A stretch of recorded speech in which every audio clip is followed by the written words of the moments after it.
अयोध्या में भव्य मंदिर जो प्रभु श्री राम का बन रहा है, क्या आप जानते हैं उसका डिजाइन कौन किए हैं? उनका क्या पुराना वर्षों का नाता रहा है और कौन टेक्नोलॉजी से बनाया गया है? ना लोहा का इस्तेमाल किया गया है, ना ही सीमेंट का, ना ही कंक्रीट का, यानी कोई भी ऐसा जिसमें जंग लगे ऐसा चीज का ना इस्तेमाल किया गया। और भव्य मंदिर हजारों साल तक टिकने वाला है, ये दावा किया गया हुआ है जिन्होंने बनाया है। और बता दूं गाइस, इसमें आपको उनकी जीवनी के बारे में भी बताने वाला हूँ, इतिहास के बारे में बताने वाला हूँ। प्रभु श्री राम के ससुराल मिथिलांचल से आपका भाई ऐश्वर्या तमाम हिंदुस्तान वासियों का तहे दिल से स्वागत करता है।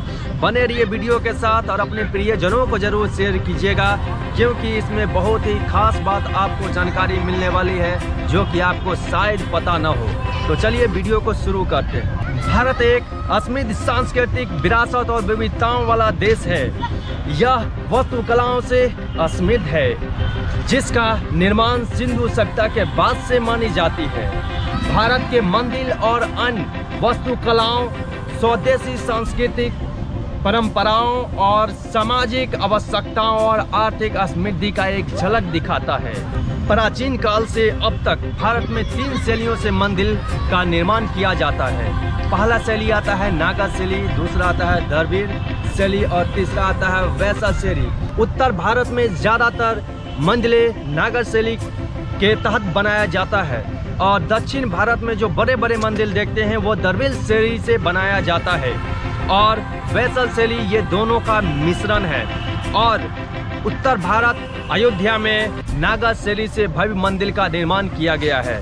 और गाइस, पहले जानते हैं कि आखिरकार नागर शैली होता क्या है। नागर शैली क्या है, चलिए जानते हैं। नागर शैली हिमालय और विंध्य के बीच की भूमि से जुड़ी है और भारत के उत्तरी भागों में क्षेत्रीय रूप से विकसित हुई है। नागर शैली में नागर शब्द की उत्पत्ति नगर से हुई मानी जाती है। इस शैली में संरचना में 2 इमारतें शामिल हैं, मुख्य लंबा मंदिर और एक निकटवर्तीय मंडप जो छोटा है। इस दोनों इमारतों के बीच सबसे बड़ा अंतर शिखर के आकार का है।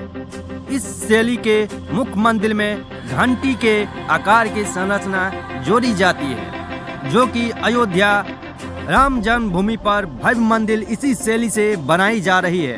कौन है चंद्रकांत सोमपुरा, चलिए जानते हैं। चंद्रकांत सोमपुरा वास्तु कला का जानकार प्रभाकर सोमपुरा के बेटे हैं। सोमपुरा परिवार सालों से मंदिर के निर्माण का काम करता आ रहा है। गुजरात के ताल्लुक रखने वाला सोमपुरा परिवार इसी नगर शैली के मंदिरों की वास्तुकला का जानकार माना जाता है।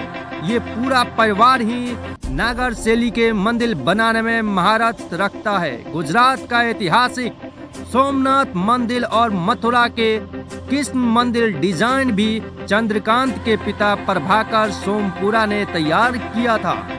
सोमपुरा परिवार के सभी लोग मंदिर निर्माण के काम से जुड़े हुए हैं और देश विदेश में हिंदू मंदिरों का नक्शा बना रहे हैं। लंदन के प्रसिद्ध अक्षर पुरुषोत्तम स्वामी नारायण मंदिर का नक्शा भी चंद्रकांत ने ही तैयार किया था।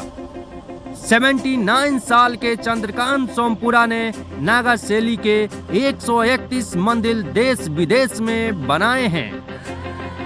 चंद्रकांत की सबसे अनोखी बात यह है कि इनके पास वास्तुकला की कोई औपचारिक डिग्री नहीं है। मीडिया को दिए एक इंटरव्यू में चंद्रकांत ने कहा था कि मैंने जो भी सीखा अपने पिता से ही सीखा। साल 1987 में भी राम मंदिर का नक्शा वास्तुविधि चंद्रकांत सोमपुरा ने ही तैयार किया था।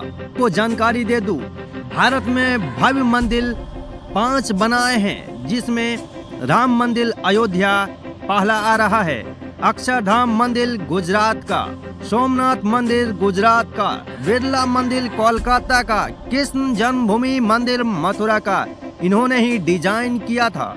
अयोध्या में जो भव्य मंदिर बन रहा है वो विश्व का सबसे पहला मंदिर होगा, जो कि 120 एकड़ में 5 गुंबज वाला 3 मंजिला मंदिर होने वाला है। तो गर्व की बात है ना।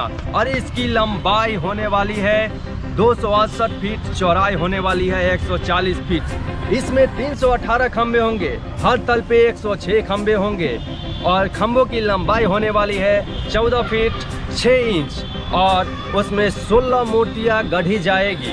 जब सुप्रीम कोर्ट का फैसला आया कि मंदिर वहीं बनेगा तो जिम्मेवारी सौंप दी गई CBRI central building research institute को। इनका नाता आज से ही नहीं वर्षों से रहा है। जब प्रभु श्री राम पंडाल में रहा करते थे उस वक्त भी इन्होंने ही वाटरप्रूफ पंडाल की व्यवस्था करवाई थी।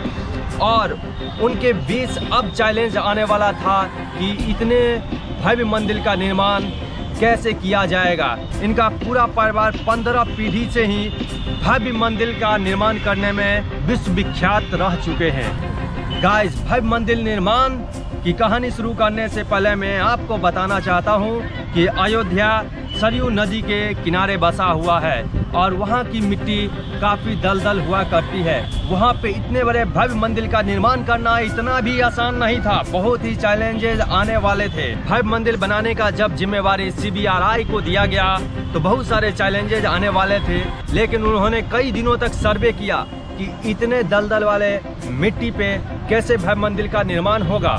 तो उन्होंने काफ़ी जांच पड़ताल की, तब एक रास्ता निकाला गया। एक यूनिक तकनीक के माध्यम से इस पे भव्य मंदिर का निर्माण किया गया। कैसे हुआ तो चलिए जानते हैं। 45 फीट नीचे नींव और 21 फीट प्लिंथ पर कैसे भव्य मंदिर का निर्माण हुआ, चलिए जानते हैं। 15 फीट नीचे तक मिट्टी को कोड़ा गया और उस मिट्टी को बाहर निकाल लिया गया और उसमें भरा गया 16 कॉम्पैक्ट कंक्रीट और कई दिनों तक ये प्रोसेस चलता रहा। अच्छे से भर दिया गया और इसकी खासियत बताना चाहता हूँ कि इसकी खासियत ये है कि ये बड़े बड़े डैम बनाने में यूज किया जाता है। जब वो भर गया तो 21 फीट प्लिंथ पर ग्रेनाइट का प्रयोग किया गया। ग्रेनाइट का क्या काम होता है गाइस, जान लीजिए। ग्रेनाइट का काम है कि नमी को रोकता है, क्योंकि इतने बड़े भव्य मंदिर के इतने बड़े नीचे नींव पर अगर वैसे छोड़ दिया जाता तो बाद में वो नमी ला करके उसे डिस्टर्ब करता, उसे कमज़ोर बनाता। इसलिए ग्रेनाइट का प्रयोग किया गया, तब जाकर उस पर भव्य मंदिर का निर्माण कार्य शुरू हो गया। जिस पे आप पाया देख रहे हैं ना, वह वंशी पहाड़पुर से पत्थर लाया गया हुआ है और इसकी चमक से तो और 4 चांद लग रहा है। और बता दो गाइस, दीवार राजस्थान के भरतपुर से लाए गए पत्थर से उपयोग करके बनाया गया हुआ है, जो कि काफ़ी भव्य और काफ़ी खूबसूरत लंबे समय तक रहती है। इसकी खासियत ये है कि जितने टाइम लेती है वो उतना खूबसूरत बनता है। इस पे पानी पड़ने पे और खूबसूरती झलकती है। अब जानते हैं कि भव्य मंदिर बनने में ऐसा कौन से टेक्नोलॉजी का उपयोग किया गया जिसमें ना लोहे, ना कंक्रीट, ना सीमेंट का उपयोग किया गया और ये इतने लंबे साल तक कैसे टिका रहा जा सकता है। तो सिंपल सा जवाब है स्टोन इंटरलॉकिंग मैकेनिज्म। और इसमें ये होता है कि जब ये मंदिर तैयार किया जाता है तो उस बीच में एक खांचा बनाया जाता है।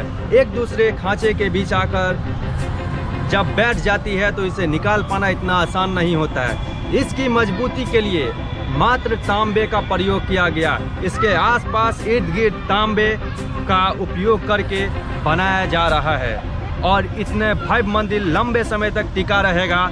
और इसमें लकड़ी का भी उपयोग किया गया है।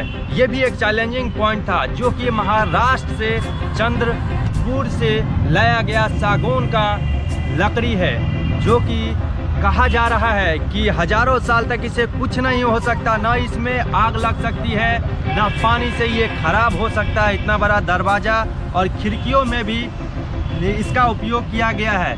इसमें खास केमिकल का उपयोग किया गया है, जिसके वजह से ये इतने लंबे समय तक इसमें कोई मेंटेनेंस नहीं किया जाएगा। और उसके बाद सोने की परत चढ़ाई गई है, जो कि देखने लायक है। आंखें देखती ही रह जाएगी। इतनी भव्य दरवाजे, इतने भव्य मंदिर का निर्माण भारत में हुआ है, जो कि एक ऐतिहासिक पल है। सभी भारतवासियों के लिए, भारत के साथ साथ बाहर में रहने वाले जितने भी सनातन धार्मिक हैं वे भी काफ़ी खुश हैं इस मंदिर को देखने के लिए। लेकिन अवसर 22 जनवरी के बाद से मिलने वाला है। मुझे तो लगता है कि शायद पूरा भारत एक बार तो अपनी आंखों से वहां जाकर नहीं देख पाएगा, क्योंकि जनसंख्या भारत की काफ़ी बड़ी है। आप टाइम लेकर आइए, भले कुछ देर लगे लेकिन अच्छे से देखिएगा तो आपके लिए ही अच्छा होगा। तब तक अपना ख्याल रखें, अपने परिवार का ख्याल रखें। फिर कुछ नई चीज़ों के साथ आपका भाई आपके साथ साझा करने आएगा। तब तक जय जय श्री राम।